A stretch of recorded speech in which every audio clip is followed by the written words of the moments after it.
በአብ ልጅ በክርስቶስ ኢየሱስ ደም የተዋጃችሁ ጌታችን መድኃኒታችን ኢየሱስ ክርስቶስን እንደ ግል አዳኛችሁ አድርጋችሁ በመቀበል ሕይወት የበዛላችሁ የክርስቶስ ኢየሱስ ቤተሰቦች በያላችሁበት እንደምን ከረማችኋል?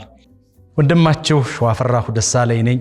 አስቀድሜ ከእግዚአብሔር ከአባታችን ከጌታም ከኢየሱስ ክርስቶስ ጸጋና ሰላም በያላችሁበት ይብዛላችሁ ለማለት እወዳለሁ። ዛሬ በፊታችሁ ሁለት መልእክቶችን ይዤ ወደ እናንተ ቀርቤያለሁ። እነሱም በተከታታይ ለማድረስ እሞክራለሁ። የመጀመሪያው ወንጌላውያን ወጣቶች በክርስቶስ ኢየሱስ ያመናችሁ ይህንን ከፊታችን ያለውን ሁለቱን ወር ክረምት የት ለማሳለፍ አስባችሁ አቅዳችኋል? መቼም ዓላማ እንደሌለው፣ ጥሪ እንደሌለው፣ ተልኮ እንደሌለው ሰው እንዲሁ ጊዜያችሁ እንደማይባክን ተስፋ አደርጋለሁ።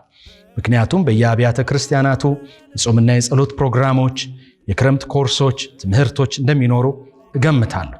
እኔ ግን አስቀድሜ በዚህ ክረምት 1-3 ጉዳዮች ላይ አተኩራችሁ እንድትሰሩ ምክሬን ለመለገስ እወዳለሁ። የመጀመሪያው ከመጽሐፍ ቅዱሳችሁ ጋር ያላችሁን ግንኙነት እጅግ አብልጣችሁ የምትተጉበት ሲሆን አያይዛችሁም በበጎ ተግባራት ላይ የምትሰማሩበት እንዲሆን እንደ ወንድም ጥሪ ያስተላልፍላችኋለሁ። ምክንያቱም እኛ ከአብ ጋር ብቻ ወደ ላይ ሳይሆን ወደ ጎንም የታረቅን ስለሆነ ጥሪያችን ደግሞ ለፍጥረት ሁሉ ስለሆነ ለፍጥረት ሁሉ የሆነውን ጥሪያችንን በአግባቡ መወጣት እንድንችል የረፍት ጊዜ የምንላቸውን ጊዜያቶች በጎና ጠቃሚ በሆኑ ሐሳቦችና ተግባራት ላይ እንድናሳልፍ ይጠበቅብናል። ከነዚህ ተግባራት መካከል አንዱ የበጎ ፍቃድ ሥራ ነው። እንደምታውቁት ኢየሱስ ክርስቶስ ሳይገባን ነው ራሱን አሳልፎ ሰጥቶ በመስቀል ደሙን አፍሶ ሥጋውን ቆርሶ የጠቡን ግድግዳ አፍርሶ እኛን ልጆች ያደረገን ገንዘብ ያደረገን። ምንም የከፈልና ያዋጣነው የለም። ድነታችን እንዲሁ በነፃ ደግሞም እንዲሁ በጸጋ ነው። ስለዚህ የተሰጠንን ደግሞ ለሌሎች ማካፈል ግዴታችን ስለሆነ በዚህ ክረምት በበጎ ተግባር ላይ ወጣቶች እንድትሰማሩ በጌታ ፍቅር ላሳስባችሁ እወዳለሁ። መጽሐፍ ቅዱሳችን እንዲህ የሚል ቃል አለው፣ ለድሃ የሰጠ ለእግዚአብሔር አበደረ የሚል። ከመስጠት ጋር አንዳንድ ነገር ስናነሳ ሰዎች ቶሎ ወደ ልቦናችን የሚመጣው ገንዘብ ብቻ መስጠት ይመስለናል።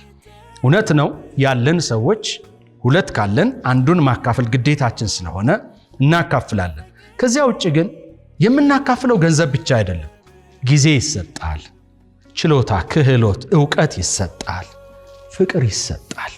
ስለዚህ በዚህ ክረምት በአካባቢያችን ያሉ አቅመ ደካሞችን በመደገፍ ልብሶቻቸውን በማጠብ፣ ፀጉራቸውን በመከርከም፣ ጥፍሮቻቸውን በመቁረጥ፣ ቤታቸውን በማደስ ሰብሰብ ብላችሁ ደግሞ ትንሽዬ ቡና እንዲህ የመሳሰሉ ነገር ገዝታችሁ እናት አባቶቻችን ወገኖቻችን ቤት በመሄድ ቡና አፍልታችሁ እንድታጫውቷቸው አለን እኛ ከጎናችሁ ነን እንድትሏቸው በዚህም ረገድ ላበረታታችሁ እፈልጋለሁ።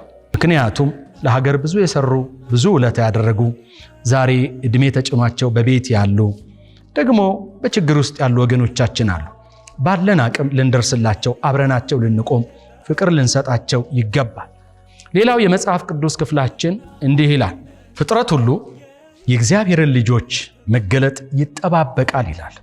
ፍጥረት ሲባል ሰው ብቻ አይደለም። ተራራው እኛን ይጠብቃል፣ ባህሩ እኛን ይጠብቃል፣ ወንዙ እኛን ይጠብቃል፣ ሸንተረሩ ሜዳው እኛን ይጠብቃል። ስለዚህ በዚህ ክረምት ቢያንስ እያንዳንዱ ወጣት ከ5 ያላነሰ ችግኝ በመትከል በልማት ሥራ እንዲሳተፍ ጥሪ ማስተላለፍ እፈልጋለሁ። በተለይ የሰንበት ፕሮግራም በምናደርግበት ቅዳሜና እሁድ አርፍደን ከምንሄድ ይህን ክረምት በተለየ ሁኔታ በጠዋት 12 ሰዓት 11 ሰዓት ተኩል ከቤታችን ወጥተን በጠዋቱ ሰብሰብ ብለን እየዘመርን እግዚአብሔርን እያመሰገንን ችግኙን እየባረክን ብንተክለው ይጸድቃል። በእውነት ዛፍ ጥሩ ነው። አፈር እንዳይሸረሸር ያደርጋል፣ ለእኛም ይጠቅመናል። ስለዚህ ይህን እንድታደርጉ ዛፍ እንድትተክሉ በጣም አድርጌ አበረታታቸዋለሁ። ሀገሬ ምን አረገችልኝ ሳይሆን እኔ ለሀገሬ ምን አደረኩላት የሚለውን አሁን ወጣቶች መጀመር አለባቸው። ዛሬ ያልሰራችሁት ሀገር ነገ የምትመሩት ነገ እናንተ የምትኖሩበት ሀገር ሊሆን አይችልም። ዛሬ መስራት አለባችሁ። ይህ ሀገር የማንም ሀገር አይደለም፣ የሁላችን ሀገር ነው። ስለዚህ እንደ አማኝ እንደ አንድ ዜጋ በዚህ ሀገር ውስጥ ማሳረፍ የሚገባንን በጎ ተጽዕኖ ልናሳረፍ ይገባል። እረፍት ነውና እንዲሁ ዝም ብላችሁ ማህበራዊ ድረገጽ ላይ ጊዜያችሁን በማጥፋት ይሄን ክረምት እንዲሁ እንዲባክንባችሁ በጭራሽ አንፈልግም። ስለዚህ አስባችሁ አቅዳችሁ የበጎ ተግባራት ላይ እንድትሳተፉ፣ ዛፎች እንድትተክሉ፣ ራሳችሁን በክህሎትና በእውቀት የተሻለ ሰው ለማድረግ እንድትጥሩ፣ እንድታነቡ ላበረታታችሁ እፈልጋለሁ። እንደምታውቁት ይሄ ጊዜ የማህበራዊ ድህረ ገጽ ጊዜ ነው። ማህበራዊ ድህረ ገጹ ሞኒተር የሚያደርገው የሚቆጣጠረው እንደ ቴሌቪዥን እንደ ሬዲዮ ኤዲቶሪያል ቦርድ የለው፣ የሚቆጣጠር የለው። ልክ ድግስ ቤት እንደቀረበ አይነት ብፌ ነው። ክፉም አለው በጎም አለው። ለምሳሌ አንድ ሰርግ ቤት ወይ አንድ ድግስ ቤት ተጠርተን ብንሄድ በጣም ብዙ አይነት ምግቦች በብዙ አማራጮች ይኖራሉ። አይናችን ያየውን ሁሉ እዚያ የተገኘውን ምግብ ሁሉ አንስተን አንበላም። የምንወደውን ከኛ ጤና ጋር የሚስማማውን ደስ የሚለንን መርጠን እንበላለን። ማህበራዊ ድህረ ገጽም ላይ ክህሎት የሚጨምሩ የሚያንጹ፣ ካራክተራችንን የሚሰሩ፣ ጠባያችንን የሚያርቁ፣ አተያያችንን ምክንያታዊ የሚያደርጉ ብዙ ፕሮግራሞች አሉ፣ ከሀገር ውስጥም ከሀገር ውጭ። እነሱ ላይ ብቻ በማተኮር ጊዜያችሁን እንድታሳልፉ እመክራችኋለሁ። እንዳልኳችሁ ቀደም ብዬ ያው ገበያው ብዙ ነው። ስለዚህ መርጦ መግዛት መርጦ መውሰድ ያስፈልጋል። ምክንያቱም ቅዱስ መጽሐፋችን እንዲህ ይላል፣ ከምታዩትና ከምትሰሙት ተቆጠቡ ይላል፣ ተጠንቀቁ ይላል። ስለዚህ የምናየውን ነገር ተጠንቅቀን ማየት አለብን። የምንሰማው ነገር ተጠንቅቀን መስማት አለብን። ስብዕናችንን የማይገነባ ክህሎት የማይጨምርልን፣ ጸባያችንን ካራክተራችንን የማይሰራልን፣ የማያግዘን፣ የማያሳድገን ከሆነ ለምን እናየዋለን? ለምን ጊዜ እናጠፋለን? በጉብዝና ወራት ፈጣሪህን አስብ ተብሎ እንደተጻፈ ወጣቶች የጉብዝና ጊዜያችሁን ባልባሌ መንገድ እንዳታሳልፉት ለመምከር እወዳለሁ። እኛ ከናንተ ከፍ ከፍ ያልነው ያለፍንበትን የመታን እንቅፋት እናንተን እንዲመታችሁ አንፈልግም። መንገዳችሁ ሁሉ ያማረ የተሻለ ነገ በእውነትም ተተኪ የምትሆኑ ለቤተ ክርስቲያንም ለሀገርም ተስፋ የምትሆኑ ወጣቶች እንድትሆኑ እንፈልጋለን።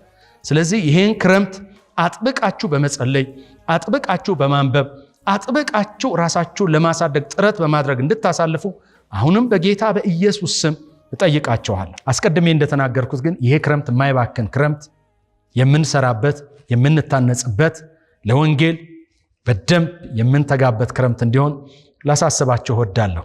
በያላችሁበት የጌታችን የመድኃኒታችን የክርስቶስ ኢየሱስ ጸጋና ሰላም ይብዛላችሁ። ብሩካን ናቸው።